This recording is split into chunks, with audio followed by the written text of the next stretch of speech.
some people say if you can go back in time and you could change something, like what would you? And when I think about that question, I really wouldn't. I'd go back in time and I'd just find a restaurant that's closed or something that I enjoyed and enjoy a nice meal. And I'd never go visit my younger self because I wouldn't want him to change a thing about how he lived out his life.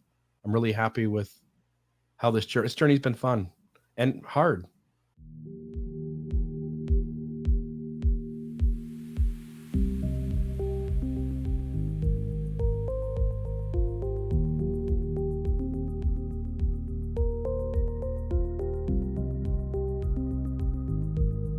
Welcome, everyone. You might know my guest here today. It's Bill Real.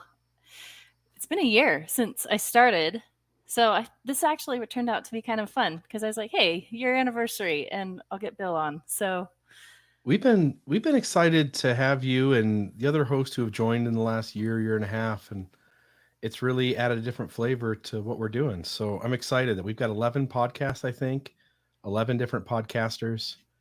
And I think you guys are putting out great content. So I'm really proud of what's happened in the last year and a half. Yeah, I think it's really cool. I don't feel like I totally fit in with a lot of post-Mormon podcasters. And I'm always grateful when you say stuff like that because I'm like, oh, maybe it's okay that I don't perfectly fit in. And I kind of like it. When I left the church, Fair Mormon did all they could to make me kind of disappear from all the things I'd done with them. They just kind of made me vanish from their website. And, the church excommunicated me. And so that kind of made me the Black Plague. Like it would be difficult to get other folks under this umbrella who are anything but uber critical. And to have you and to have Scott Dyer, who I think offers sort of a softer voice as well. I've always said I would love to have somebody fill the void of what I did 10 years ago and be that really soft introduction to messy issues. And I think in some ways you're facilitating kind of a relational experience with people, and Scott is hitting some of that doctrinal stuff. And the two of you are doing it from such a softer place, because I think there's folks who just aren't going to listen to me, but they're giving space for that softer conversation. And so I think there's usefulness in all these various platforms that are under the umbrella doing their own angle of how they tackle this stuff. And I think what you're doing is great things. Yeah, I'm glad I can be the flaxen cord. All right. Yeah, I like that. So I thought it'd be fun for you to go over like a summary of your relationship with Latter-day Saint beliefs. I think there's some people that are probably unaware that you were like ever a Mormon bishop, for example. Like they would never know what your backstory was. Yeah. So, I mean, I'm sure they can find it other places, but I thought it'd be fun to just take a few minutes and kind of go through a timeline of Bill Real. So I'll go a little bit before I joined the church. When I was 12 years old, I started drinking with my cousin and my best friend. He had an older brother who would get him stuff. And by the time I was 16 years old, we could drive into certain carryouts and they would give us alcohol. And when I was 14 years old, I started using cannabis. Marijuana at the time I never knew it under a different name, right? But marijuana. And came from like a blue collar family. They're hard workers, party on the weekends, but good people. And, again, alcohol 12, drugs at 14. I joined the LDS church at 17. I meet a girl. Her and I were working at the same place, McDonald's, which is, by the way, I think it's the number one employer where people work their first job at. So it was a job that her and I were both working, and we met each other, and her family were strong Mormons. And she and her dad especially, kind of wrapped his arm around me and invited me to go to church with them. And I fell in love with Mormonism. I remember walking in the door the first time, going to a young men's lesson, and they wrote up on the chalkboard, Heavenly Father, Holy Ghost, Jesus Christ, and asked us to kind of separate them into each one's responsibilities. And there was just some spiritual intuition then where I just felt like it was a message I needed to take seriously. So 17 years old, and I get baptized. Right away, I'm thrown into like leadership positions. I was the assistant ward mission leader immediately, which I think was a great calling for a new person, right? Let them work with the missionaries who had just taught them and baptized them. And so I cared about those. They're pretty much the same age as them, just a little younger, but I really cared about them and their work. And it helped me take Mormonism seriously. So even leading up to my baptism, I just read tons of things and eventually became bishop of that same ward when I was 29 years old. But in the midst of thinking and reading and studying everything about the church, correlated material and non-correlated material, I read things that just kind of troubled me. And by the time I'm 32, I'm halfway into serving as a bishop, and I've got just a full-blown faith crisis where the answers I used to cling to that solved the problems, I now realize that they were flawed too. And over the course of the next, from the age of 32 to essentially 42, I was just kind of working my way through all those questions, and most of them led me to believing less in the truth claims of the church. And eventually in 2018, I was excommunicated, specifically for going after Elder Jeffrey R. Holland's character and putting out an episode where I felt like I had demonstrated that he was being dishonest at multiple occasions. And as soon as I put that episode out, and I'd had it sitting in the queue for a long time, knew that it would be the one that would get me in trouble. And when I published it, I just knew I was ready to go. I was just listening to RFM, from TBM to RFM, where John Dehlin interviews Radio Free Mormon, and he says he felt like he graduated Mormonism, and that can come off derogatory, but we all shift and move and grow. And some people graduate into a religion, some people graduate out of it. And for me, I graduated out of it. And but the key thing was that over the last 10 years of it, I was doing a podcast and going through that faith journey, that faith crisis, and all the messy issues. I was working all that out in real time, out loud, to an audience. And so I had this time all in the church, all in, and then just slowly working my way out of being Mormon. And in the meantime, I'm recording tons of material about how messy some of these issues are and trying to help people make sense of it and not feel alone. And it's been a fun journey. People always say, if you go back in time, and I'm one that kind of goes off in facets, Marty, so feel free to stop me and we can go some other place. But some people say if you can go back in time and you could change something, like what would you? And when I think about that question, I really wouldn't. I'd go back in time and I'd just find a restaurant that's closed or something that I enjoyed and enjoy a nice meal. And I'd never go visit my younger self because I wouldn't want him to change a thing about how he lived out his life. I'm really happy with how this journey's been fun and hard. Mm-hmm. But anyway. So where I became aware of you, I was listening to a lot of Mormon stories and going through a lot of the older stuff. And I don't know, it was when you were a bishop and you were talking to John Dehlin. Where were you on your journey at that point? Were you already in the middle of your faith crisis? Because you sounded really faithful in that one. Yeah. Or was that what set you off?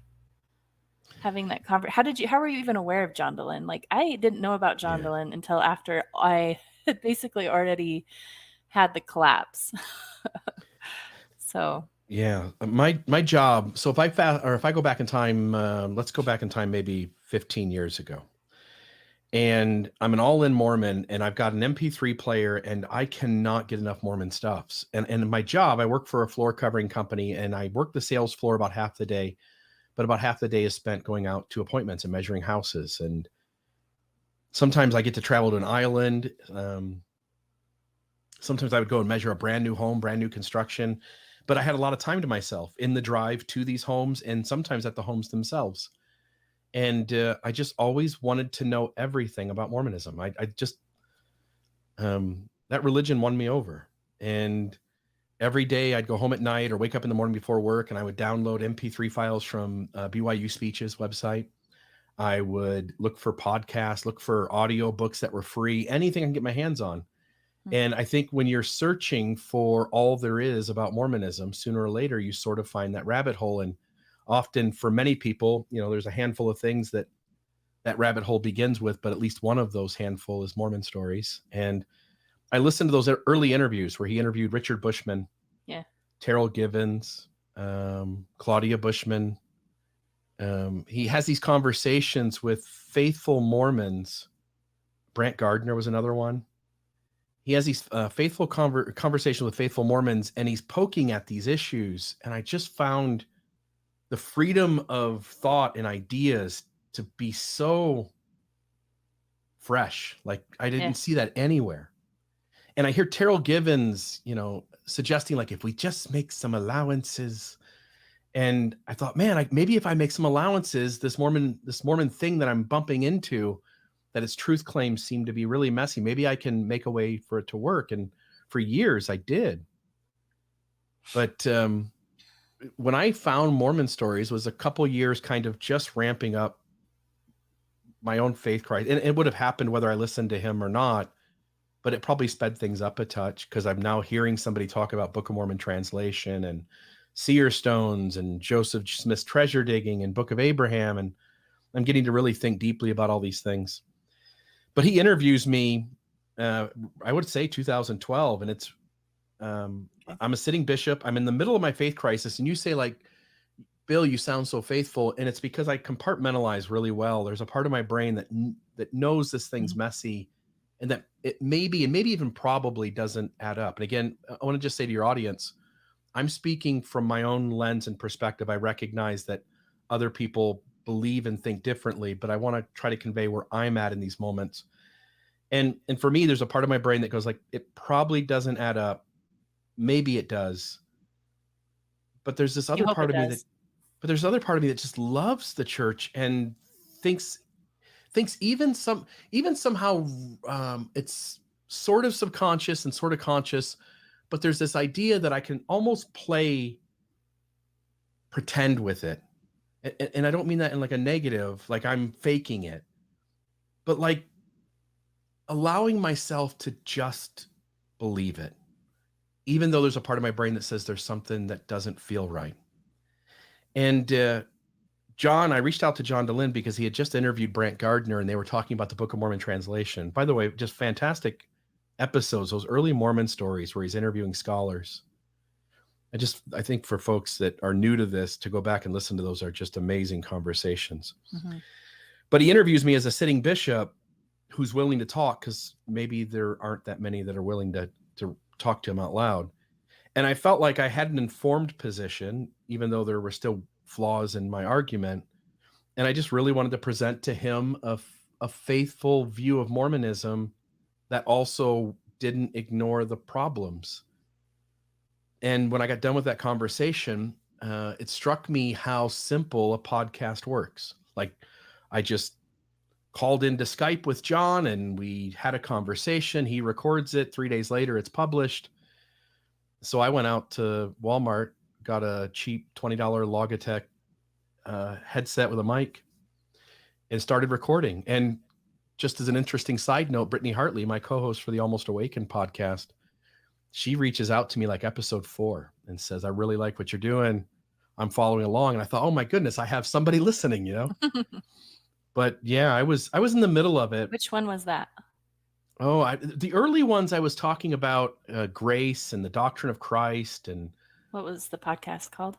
Mormon Discussion was the original podcast. Oh, okay. So Mormon Discussion was what I started in 2012 by myself. And I just kind of followed what John was doing, but kind of covering the same folks, but trying to be a faithful voice when he had sort of moved out of that. Okay. Why do you think nobody can stay in that middle place? Or why is nobody just there? Like, why is it seems like there's this path, this trajectory, and it ends a certain way. Yeah. I remember it's like it's a Reddit. I remember there's the Mormon subreddit, and then there's the ex-Mormon subreddit, and there's the faithful subreddit. And I always remember resonating with the Mormon subreddit because it was like this middle ground. And it's fascinating because it seems to be a passing through place. It doesn't seem to be a place where people are stable. And I find that interesting. But Anyway. It's a great question. I think we all recognize it, right? You point to a truth, which is no one seems to stay in that middle ground. Even the folks who say, like, I'm going to stay there. I remember a moment where I'm like, I'm going to be here, guys. This is where I'm going to be. You can depend on me. Rob Terry, who was doing work under the name of Randall Bowen, you don't see much of him out there anymore. It feels like he's sort of burned out being in that space. It feels like you're sort of put into this, when you say middle ground, you're kind of pulled in two directions. One is your loyalty to this institution that you believe is the kingdom of God on earth, that you believe these outer authorities to be your outer authorities. And then you're also dealing with other human beings and the beginning of a recognition that they're human just like you, and they're being hurt and traumatized by this thing. And that there's a certain level of feeling deceived by some folks or being lied to. And I think you're pulled to kind of be empathetic while also being loyal. And the voices that seem to walk that line don't stay there forever. But there are folks who seem to have been there for a long time. Terrell Givens, Patrick Mason, Fiona Givens, Richard Bushman seem to walk that line pretty well. But I don't think it's an easy walk. And for me, and I think for a lot of people, you're pulled to start really sitting with other people's trauma and the hurt, and trying to essentially honor that and not make excuses for it. Yeah. I think about that a lot. I wonder if it's hard to have a community in that middle space, because if you are truly there, you're going to say things that bother somebody. Yeah. And we're not really built to not have a group of people that, like, we're built to be tribal a little bit. A lot. And so it's really hard to not be in a tribe. So that's another reason that middle ground is, I think, rough.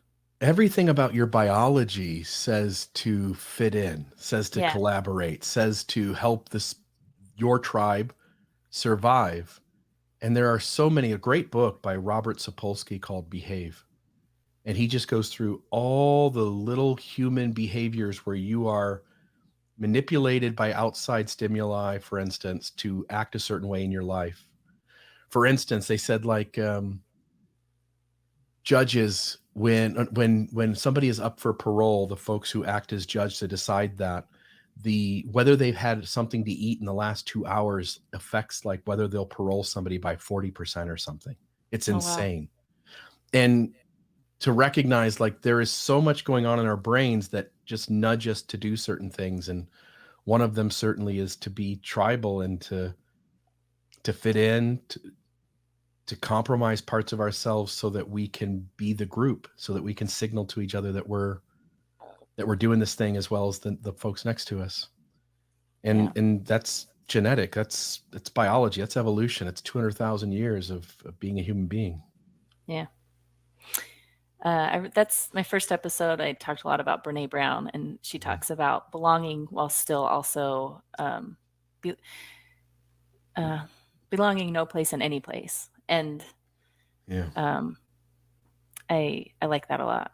And then I also like Jordan Peterson talks a lot about saying what you think, and I like that too. So it's like, at some point you just have to say, this is what I think, and I can't apologize for it because it is what I think. And if I'm wrong, I hope you correct me, right? I hope I can update my beliefs to something a little bit closer to reality. That's another question I had, was like, do you think truth and morals, is it all relative? Like, or is there something objective about truth and morality? That's one I think a lot of Mormons definitely have an answer for, right? And if you start even playing with that question, ooh, you've gone off the deep end, right? I'm going to go off the deep end then, because it's all myth. It's all of it, all the way down from the top to the very bottom. It's all myth. It's all symbols and allegory. It's all making meaning out of things. The example I always use, maybe I said this, I know we had lunch a few weeks back. You take gold and silver. It's metal in the ground. It's just two shiny substances, but there's other metals and they're shiny too. And for whatever reason, we collectively agree across the world. We collectively agree to place value on certain metals as being agreed upon. Like, this is what gold is worth. This is what silver is worth. And then we stick all those metals up, and we used to have a economic system that was based on those, but it's just myth, right? Like, it's just elements in the ground that we collectively agree is worth something. And then we cut off little shavings of trees and put ink on it in people's faces, or an image, a myth of someone's face. There's George Washington. And we assign meaning to that paper, and it's now based on the metal that's stored away in the building. And then at some point we get rid of the metals, and now we just have the paper. And the paper is agreed upon. And now the paper is gone, and now we have a little plastic card. And the plastic card represents the paper that's in your account that really isn't there. Because that dollar, if you understand how money works, that dollar is in so many places at one time that you can't all rush to the bank to get your money. It doesn't exist, right? So that's why the FDIC insures it, so we don't all panic when things go south and we all run to our bank and say, I'd like my $10,000. And they don't have it to give to you.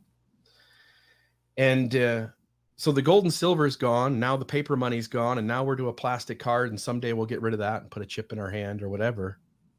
But it's all made up, and we just agree to it. And so again, to your audience there, I know there are believers and non-believers who listen, but my point of view, again, is going to come from this perspective that I don't believe a conscious God is out in the universe directing our lives or intervening on our behalf. And so morals, there isn't an arbitrary set of rules that have been given that I believe are divinely given, that I would place trust in those as the absolute rules. And I realize that every human being is so unique. Like, we're all alien to each other. Like, we all look at the outsides of each other and we go like, oh, Bill looks so much different than Marty. And the reality is, if we could be inside our heads, it's even way more foreign than the outside of us. And so the way you think about things, the things you value, the ideas that go through your head, the perspective you have, and we human beings invented this thing called language. And it's the closest approximation that we can get to where you say something and I hear something, or I say something and you hear something, and we understand each other. Because even in that, we're misunderstanding each other all the time. And so morals are designed to have us not offend each other. Like, you go do whatever you want to do, but it becomes immoral when you start to do something that jeopardizes the tribe. And so often the things that are taboo or immoral are the things that put the tribe at risk. So for instance, coughing without covering your mouth.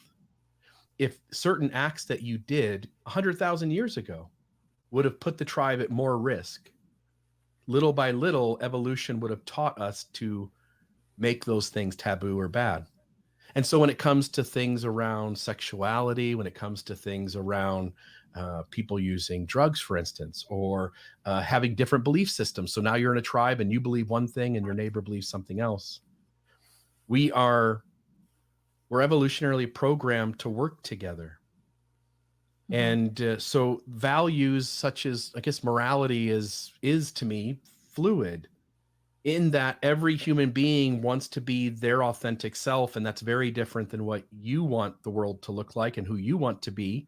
And so all of us are going to bump up against each other. Like, your differences in any relationship you have involves you trying to be as much of yourself as you can, and your partner or friends or parents or sibling or coworker trying to be as much of them as they can be, and you bump into each other.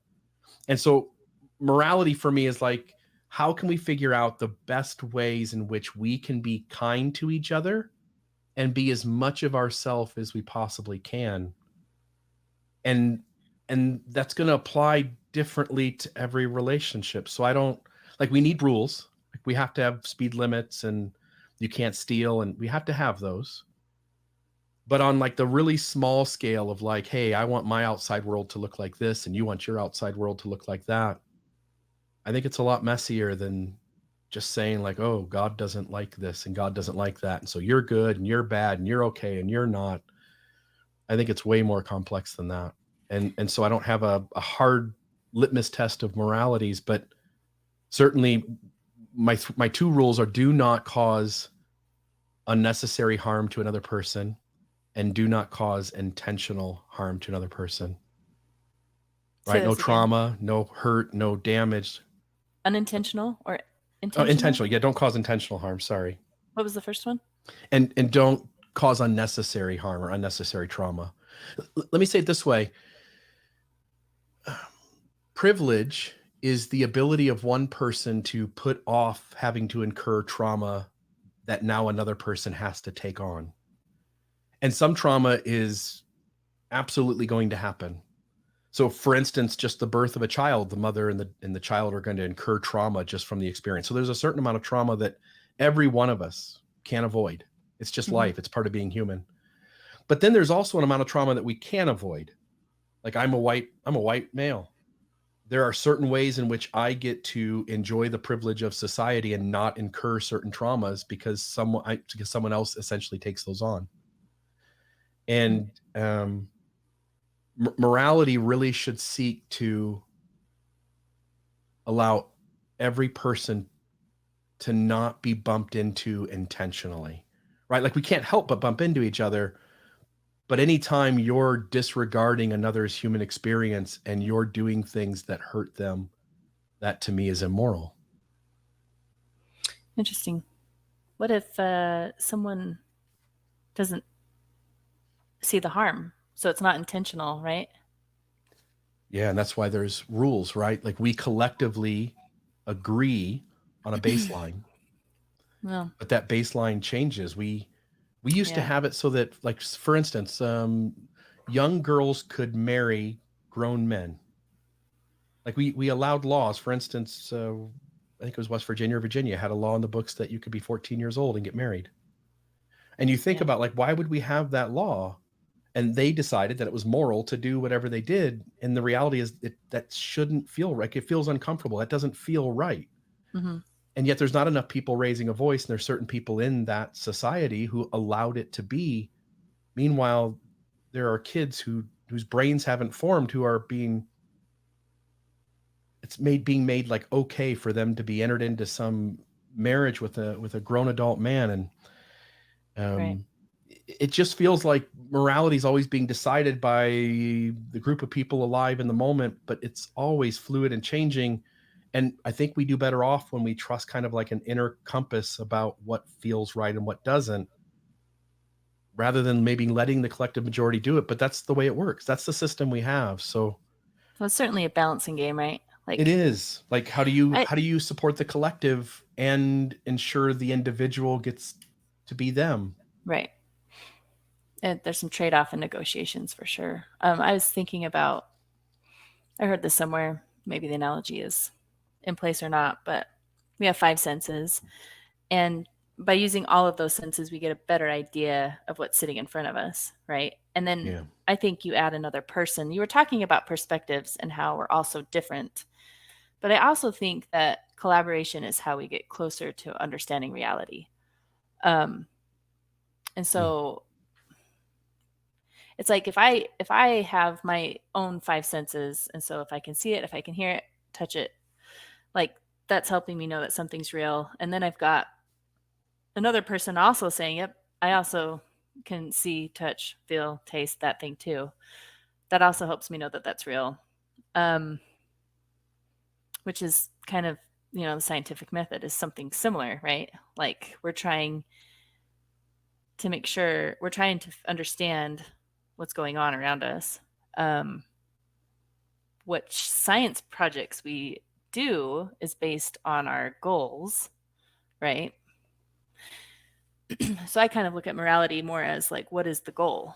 Like, where are we aiming? Because it's kind of hard to get anywhere as a society if we can't all agree what the goal is, what the aim is.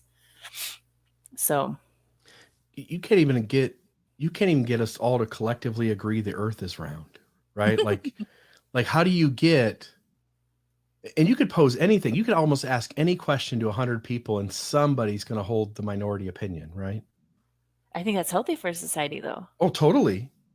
because But you're I think it's when you I think it's when you all think you know what reality is, I think that's when you get bit in the butt. Because you But it probably always ends don't. up being a consensus, though, right? Like it's always us as a consensus of what is right and what is wrong in any given moment. There's Yeah. always pushback from the minority, either the folks who don't like losing the laws they once had, or the folks who are pushing for the new laws they don't yet have. Hmm. And Yeah. you're right, like we all have blind spots and limited perspectives. So the more they were saying, like signs of waking up is travel, for instance, being Yeah. exposed to different locations. So I go to France or Sweden or Germany, and I just see an entirely different culture. Reading a good book does it. Hmm. When I read a book like *Sapiens* from Yuval Harari, Yeah. talking to different people, so having friends that are a different color than you, a different gender than you, they What all about expose a blind different spots. what about a different, like, political position than you? Sure. Right. I think you should expose yourself to ideas, and ideas that it's easy to spend time in the ideas you believe, Right. spend time in the ideas that you don't.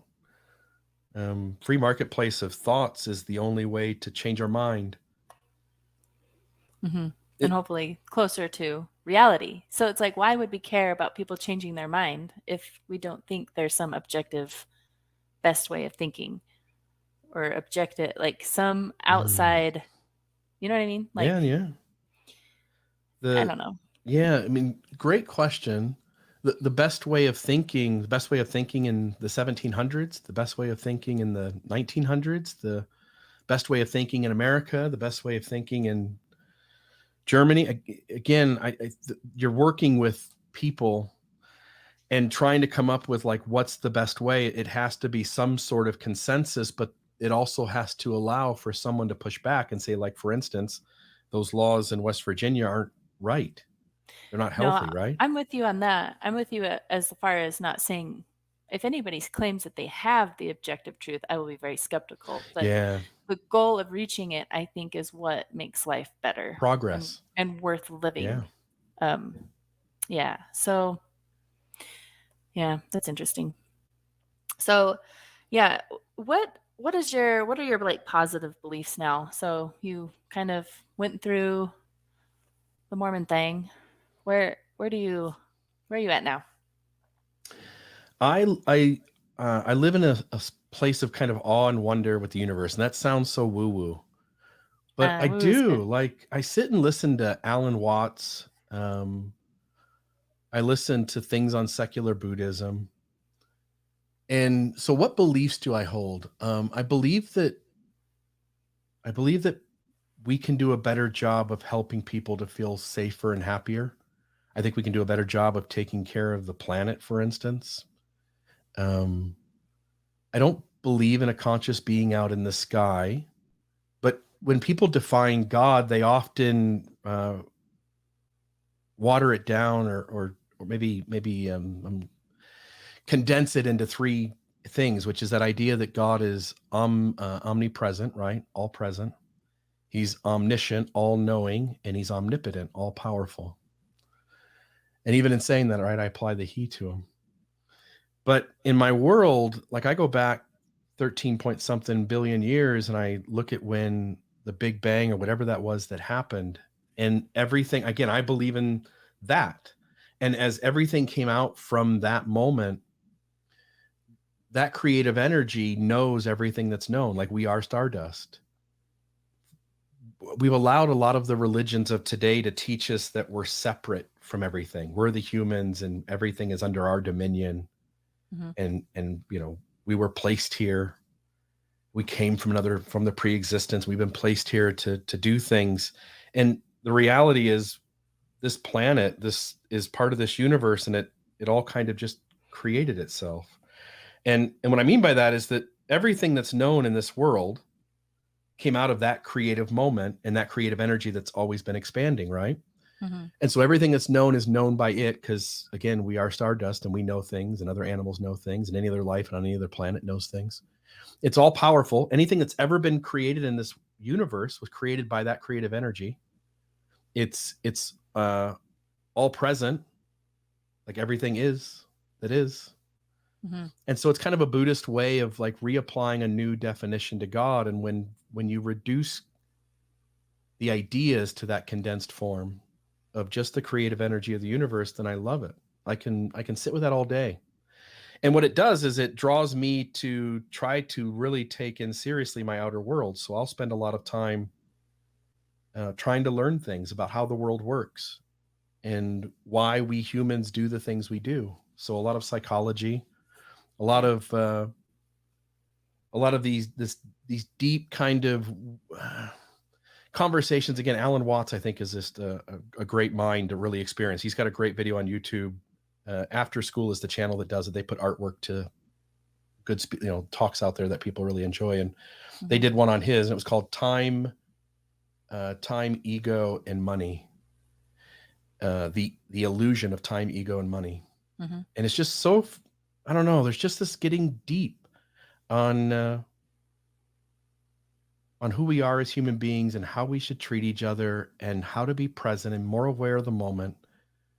And so I'm really just focused on learning about my outer world and learning about my inner world and kind of seeing where that takes me. Okay. It's a fluffy answer because I get up every No. day and I want to read a book and I want to listen to a podcast and I want to be creative. So I want to work on an episode. Uh-huh. I just want to feel alive and I want to be good to people and I want to make the world a better place. And anything that gets me to those things, I value learning, for instance. I believe that learning and continued understanding of reality, as you pointed, closer to what it is, I think makes us better people. Yeah. I want to improve.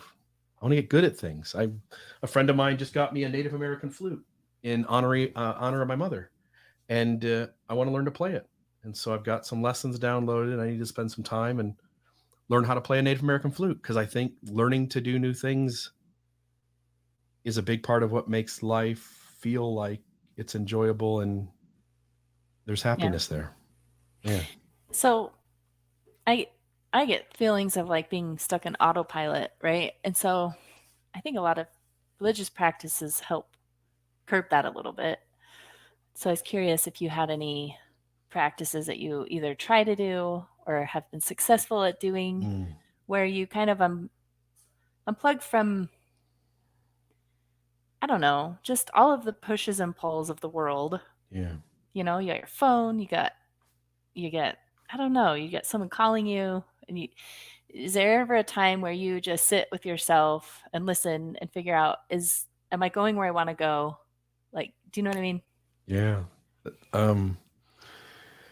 I feel like I'm struggling in this conversation only because I'm so not specific.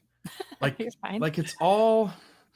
So I get up every morning, 6:30 to 7:30 in the morning, and I'll go make myself some coffee. And I don't know how to explain it, but coffee is a morning ritual, Yeah. and it's a really important part of my day that I really deeply enjoy. And I sit in my office. I come into my office, and I'm in here all by myself. And I go through the mundane operations of running the podcast. So, for instance, I'll go on to QuickBooks and balance the books each day.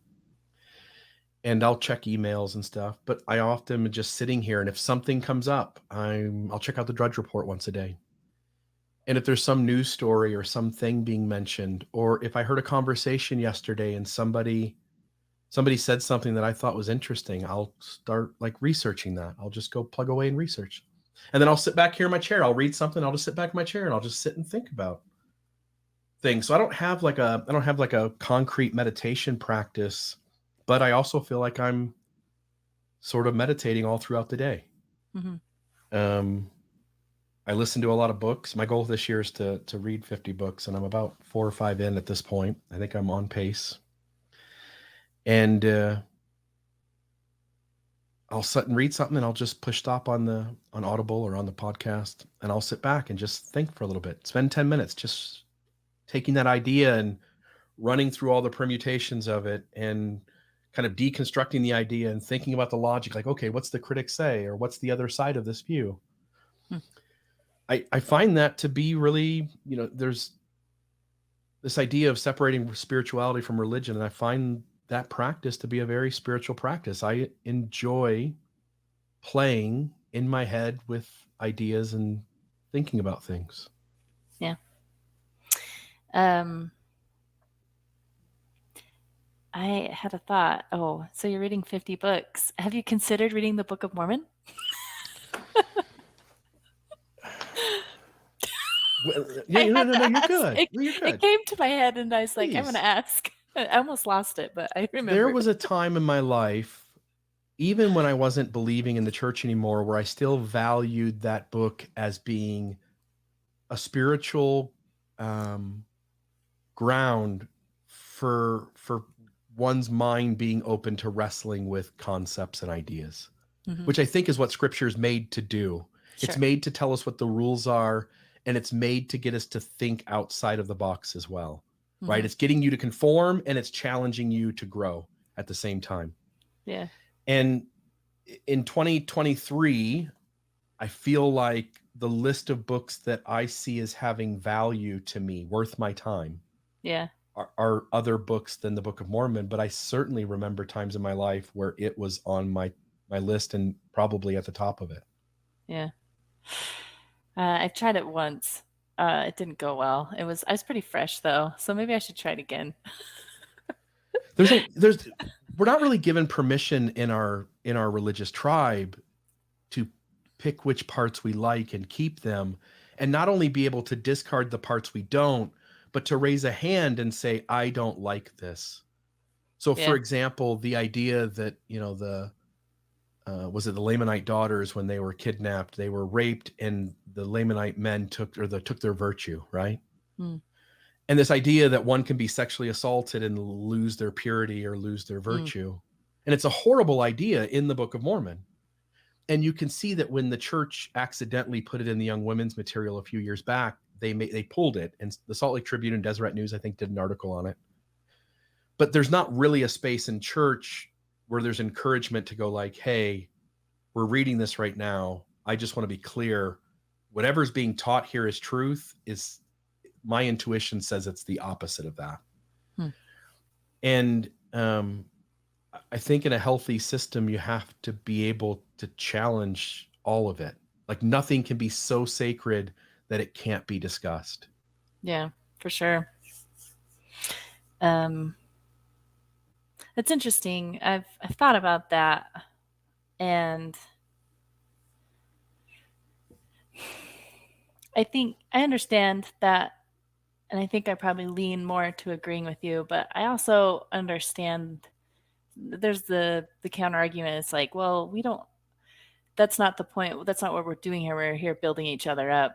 And I think there's a lot of criticism in the world. It's so easy to tear stuff down. It really is. Like you picture your 8-year-old just builds this really cool tower, and the 4-year-old comes in and just knocks it down. So easy to knock it down. It's a lot harder to build stuff. And so I can understand the idea of like, hey, we're at church, we're here building stuff up right now. But the problem with the church stuff is that there's really nowhere to criticize it, right? Maybe in your house, if you have like cool family members that are not uncomfortable with that, maybe you find a cool group that meets after church, which I found out about happens all the time, right? That you have the people that are willing to have conversations. But I can understand having a place where you're building stuff up, you're encouraging each other, but at the same time, not ever having a place where you can talk about stuff is it's not right. Like I just listened to a clip and it was something along the lines, if you don't listen to stuff that you're critical, like that's the criticism, you're just building your foundation. It's a house of cards. And it's so true.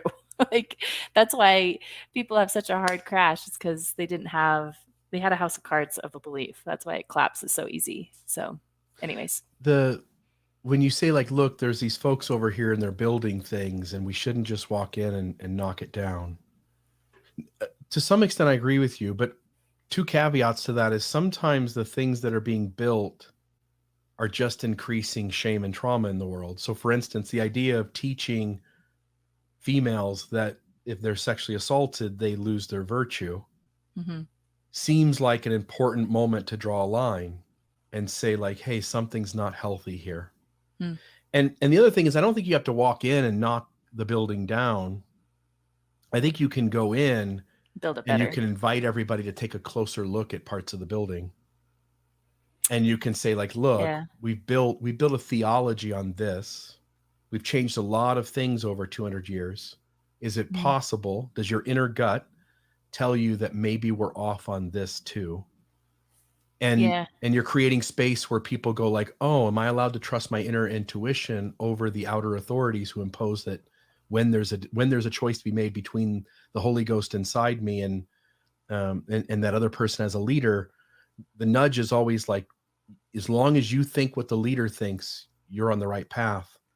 But we really, if we want human beings to grow, we really have to be able to nudge folks into sitting with their inner intuition and trusting something going on inside of them at the expense of not siding with the voices that they've been taught all their life to be loyal to. No, that's a tough nut to crack, because I can understand the idea of, hey, we all need to agree on something that binds us together. But the problem is when you are criticizing the thing that binds you together, it fragments stuff, and so then you don't have a togetherness anymore. And so I don't think it's as easy as just saying they need to just let people be able to say whatever they want about all church stuff anywhere, anytime. Because Yeah, it shouldn't then, be a then, free then, for you, all, right? then you're not going to even have a group to hold together anymore. It's just Right. fragmented and individual. It's like, because nobody believes the exact same thing. No, And so by having agreed upon, hey, this is the dogma, this is the the dogma. Yeah. the thing that holds us together, Yeah. there's a reason they protect it, and it's not nefarious necessarily. I mean, anything about our culture is like a cult. So there's different levels, right? There's different levels, but I don't know. You make a good point. Like to have 100 people in a room and you just say like, hey, we're all going to pledge allegiance to this flag, right? Yeah. And for all 100 people, it means something slightly different. And so again, language is the way we sort of understand each other. So we make a collective agreement to, and a wise person once said this to me. He said, because he was this person had serious doubts about the church, but they continued to go. And my question and my friend's question was like, why? Why do you continue to go? And he says, first, like I join with these people and we collectively hallucinate. And not like, using mushrooms or something and hallucinate, Right. but like we collectively agree to something that's not exactly the way any one of us would like it to be. Hmm. So I think there is an awareness, even among all the Orthodox Mormons. I think Yeah. there's an awareness that we're all picking and choosing. And so, yeah, you can't have a free for all, because in reality, it is 100 different people with 100 different belief systems and life experience. Right. But we do have to work with each other. We do have to collaborate. We human beings do need each other on some level in groups or tribes or social structures. Yeah. And so we do have to make a collective agreement to behave to each other. Right. I So you think can't tear it all down. You can't just knock the house down. Well, I think religion at its best is doing that. It's a place to gain wisdom, rub shoulders with people that want the best for you, and help align you to a direction that's good for you. And with all its flaws, like, I With mean, all its flaws. I understand that. But Britt Hartley says all this yeah. stuff, in terms. I don't feel as strongly this way as she does, but she goes, Bill, you got to slow down. Like religion is the tool that passes technology on that we need. It gives us certain rituals that point us to looking at the outer world, whether it's certain astronomy things like, hey, this is Mm. the day we're going to focus on the moon and think about the power of the moon or whatever, Right. like religion turns us to places we wouldn't normally turn. And it does so in a way that is benefiting us individually, and it does specifically benefit us as tribal structures trying to perpetuate ourselves. Right. So we got to be really careful, not just not just go like, oh, religion's all bad, get rid of it. Like, we have to start really looking at that bathwater and finding the babies there and figuring out what new technology is going to pass those ideas along. Mm-hmm. Yep. We have not even scratched the surface. I love it. I knew that was going to happen. How much time do you have? Yeah, keep going. We're doing great. Okay. Let's turn this a little bit, because I think there are things, there's things that I want to figure out, and there are things that I think you hear from practicing Latter-day Saints all the time. And so that's, hopefully I'm going to get into the spirit of what they would wish to ask you if they were in a room with you. Please. I like, why can't you just leave the church alone? And I understand that that's a trope, and I know the answers, right? Like, I actually do.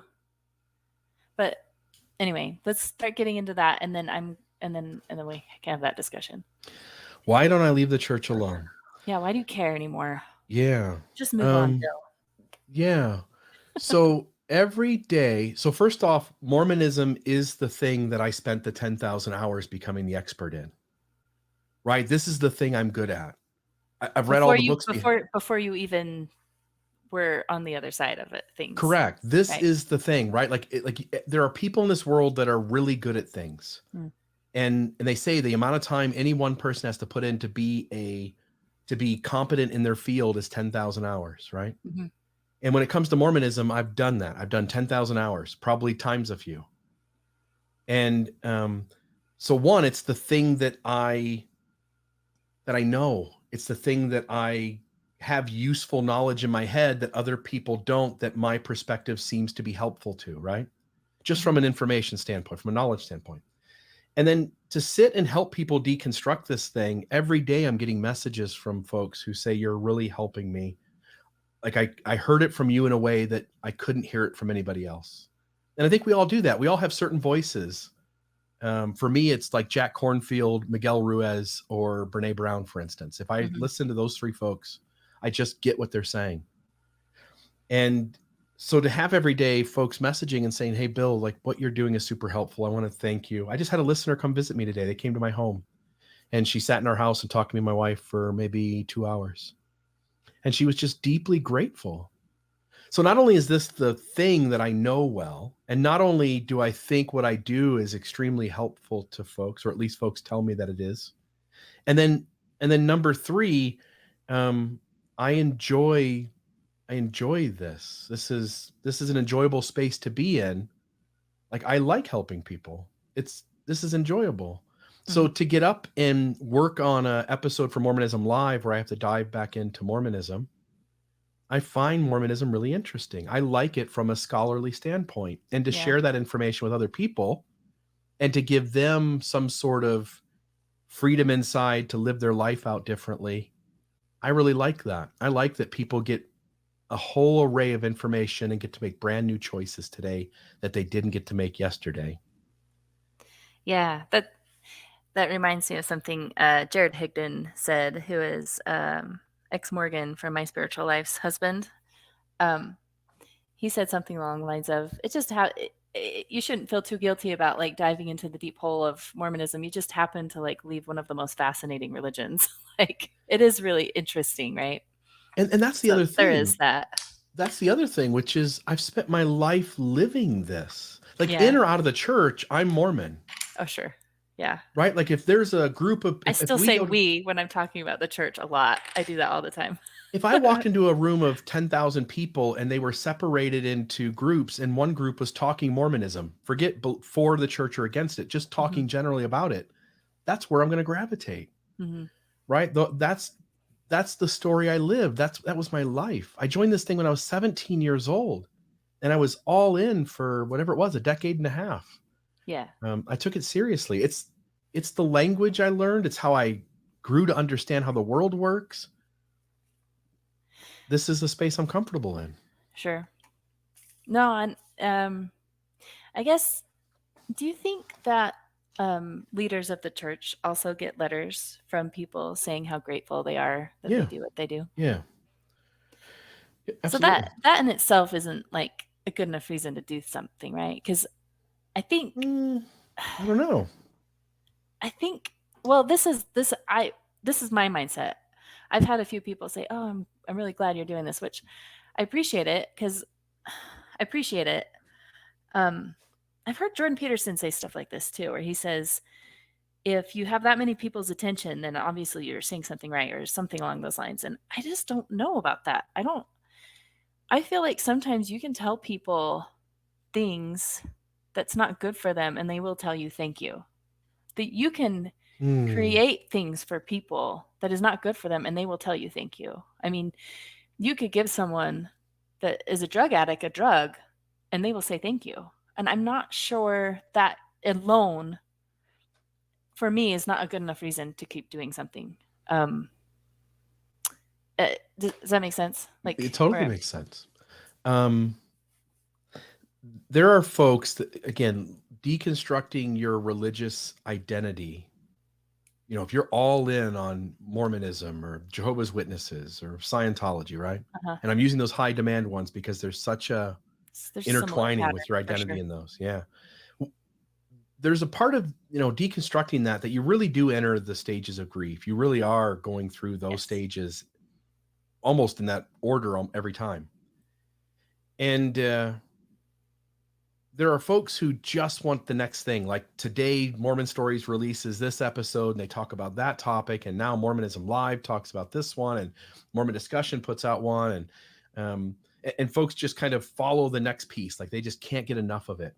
Hmm. Because I think there's a part of a faith crisis. There's a stage there where people really, they just really want to get as much information as possible. And they're trying to figure it out, but they really thrive on getting the next piece. And they Hmm. seem sort of stuck there, right? And eventually they move on, I think. I think most people do, but some folks tend to stay there for a while. I remember staying there for a while. Hmm. And so I definitely don't think it's entirely healthy to be stuck in that spot. Hmm. Um, so some folks tend to just get stuck there and they're thanking the content creators for constantly creating the next thing.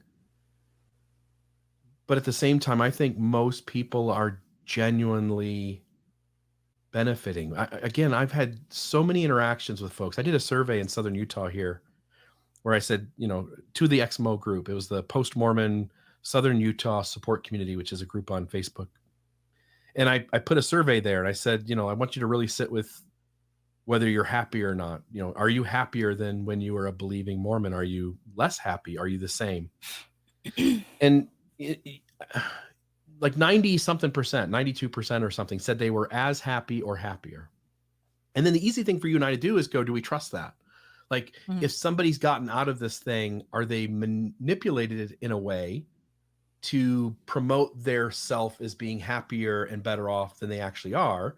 And Right. the moment you think that thought, you also recognize the other side of the coin is true, that the believer often is wanting to intimate because they want to share the gospel, right? So you want your neighbor to think you're happier than you are. You Hmm. want the people that you are being an example of being a good Mormon. Right. You want those folks to see your best side. And so sometimes you're also shading the questions to be happier than you are. So on one hand, I see that, but on the other hand, everybody's story is sacred. And it's not my business to determine whether someone's happy or not. That if they tell me they're happier, I'm going to trust that, whether they're on the believing side or not. Hmm. The moment I begin to assume that I know their life better than they do, I'm probably crossing a line. Sure. That's that's true. I think ultimately I put the responsibility more on the individual than the content creator as far as if somebody's watching something that is not good for them. Mostly because, let's just say, for argument's sake, Bill Rill, John DeLynn, who are all the big ones, the ones that are getting um, You got like Peter Bleakley, you've got Tara the Burrell. What yeah. you name all of the ones that have a lot of attention, the ones that are getting a lot of views. I truly believe that if you all didn't exist, someone else would, because there are people wanting to watch it, and therefore it will be created. I kind of Yeah. feel the same way about politics. I feel like you can get mad at the different talking heads for riling people up, Yeah. but I think it's really created in the hearts of the people what they want to watch. And Yeah. I really do think I wish people would be more wise and intentional about what they're watching so that they aren't being just pushed in a way where people don't care, right? I don't know. It's the Just whole reason we went to doing the Almost Awakened it's, when I started that podcast with my previous co-host, Mikkel, mhm, back in whatever it was, 2018, 2017, maybe. My whole goal and her whole goal is to create something for people to move on from Mormonism to, like, give sure. them some tools. Not that the Almost Awakened was the landing spot, but it was another vehicle to go like, hey, I like that, here's some tools. second half of life conversations. Here's Mhm, some second half of life tools. Go figure out where you where you best operate and go thrive, you know? right. Yeah, And yeah. there was a moment, in that debate with, uh where Kwaku asked, Radio Free Mormon, like, "What are you you're tearing this down, but you're not giving anything to offer." And that question actually didn't land very well with me. I think that was one of the stronger Mormon moments. His answer wasn't bad. He basically said, "Well, I'm not gonna tell people what to believe. They can believe what they want to believe." Yeah. But I think it dismissed the importance of having a orienting belief structure, because I do think that people get disoriented. And so we were talking about, like, okay, people 90% said I'm the same or happier, right? And I think anytime you're selling something over, it's going to be a disappointment for people. And I think ex-Mormons could talk a little bit more about how hard it is, because it is really hard to lose your orienting, like, belief system. That is, like, no small joke. Like, it is probably one of the hardest things I've gone through. So, I mean, it's not to say that I would take it back, just like when you're in church and it's like, I went through this really, really hard trial and I wouldn't take it back because of all the things I learned from it. And that's how Yeah. I consider this. But I don't, it's not like it's a cakewalk, and it's not like, No. I think, um, I think it can be really dangerous for people too. So anyway, that was But me but kind of I going think off on a weird time tangent. well, I think time does something. So there, the part of the faith crisis where you just figure out things aren't what you were told, Yeah. and you take whatever time, a month, 6 months, 3 years, whatever it is, to really wrestle with that, try to make it work, you know, learn new things.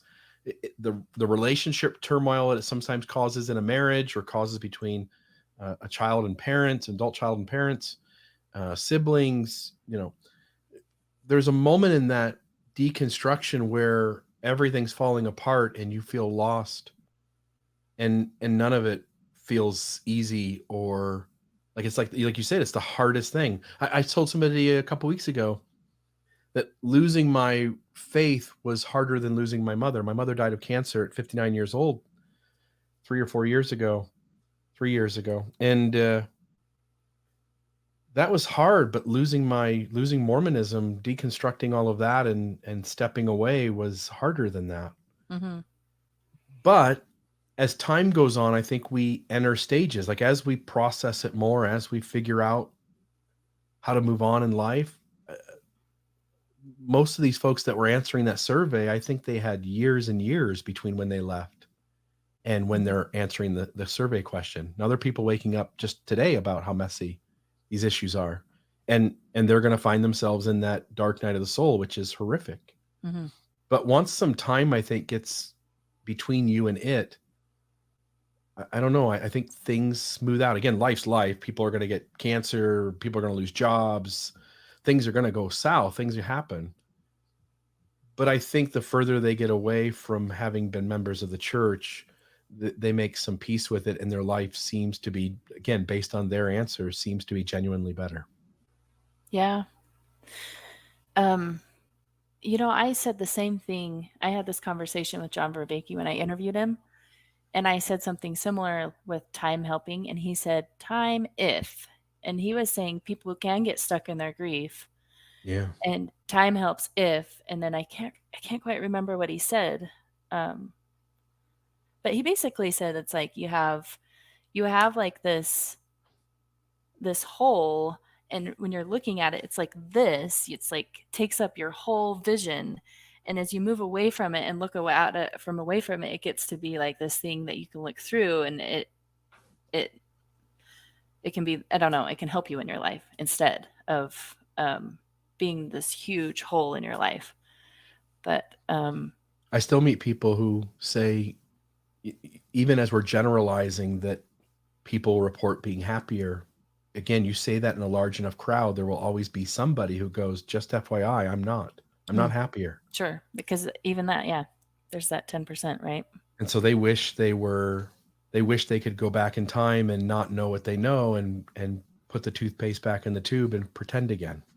Well, and that actually brings like I remember for a while there, I just heard a lot of choose to believe, choose to believe. You don't get to choose your beliefs. You can't put the toothpaste back in the Yeah, tube. that people don't get that. Like, that's a trope we say, right? When we're trying to help people in a faith crisis, like, just choose to have faith. Yeah. But if I boil it down to like something outside the church, if I go, for instance, Marty, I want you to choose to believe in unicorns.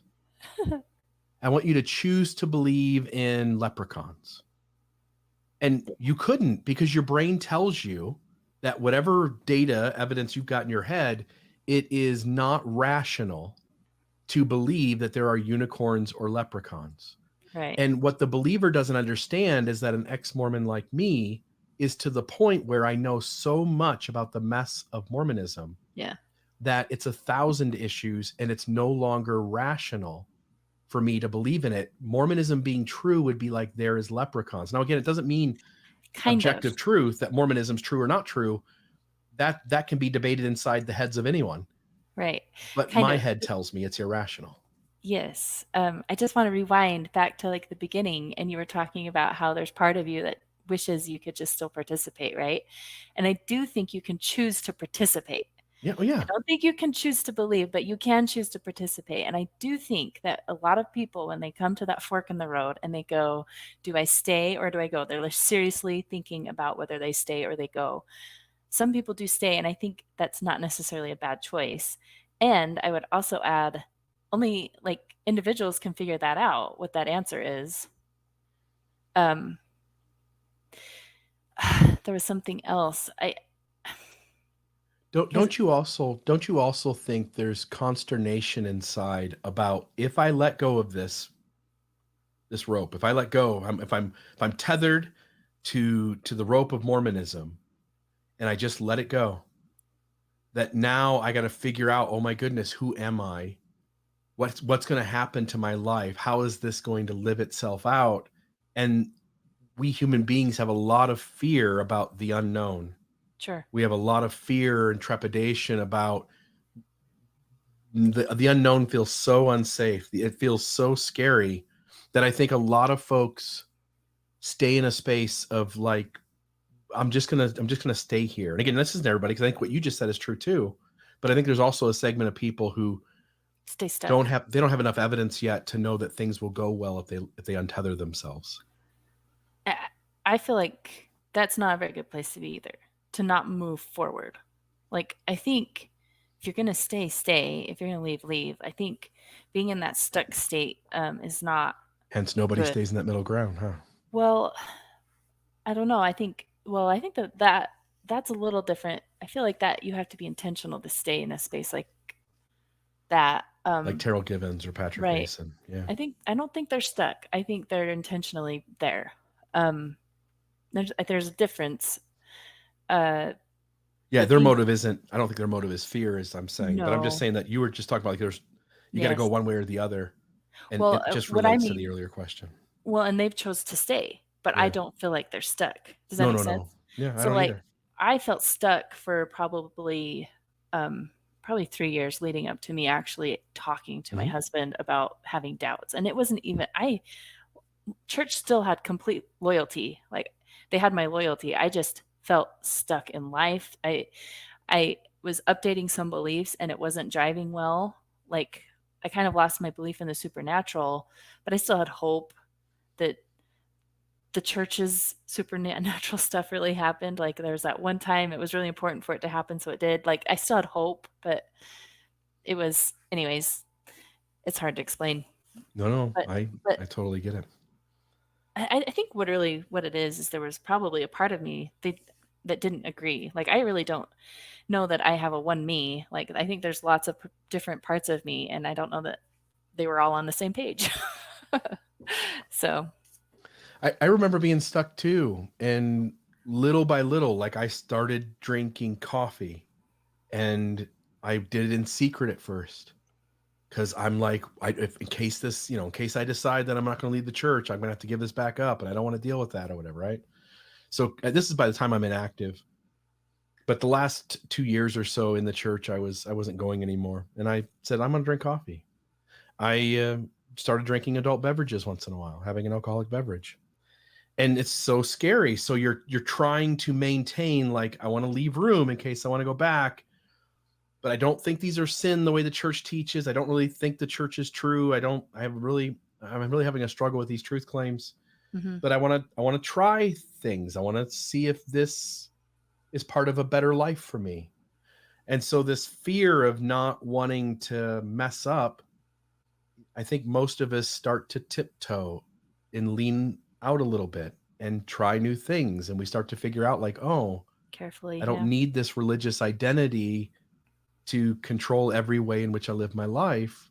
And I think the more you test those waters, I think most people can handle those things responsibly. I don't think coffee's a big deal. I don't think having a tea is a big deal.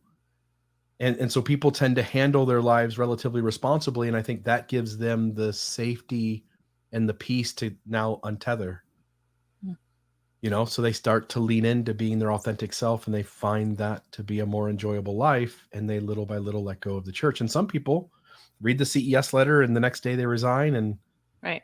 they never look back. Sorry for the sudden stop. I have another half where I kind of press Bill a little bit. It was a fun conversation. I hope you enjoy it.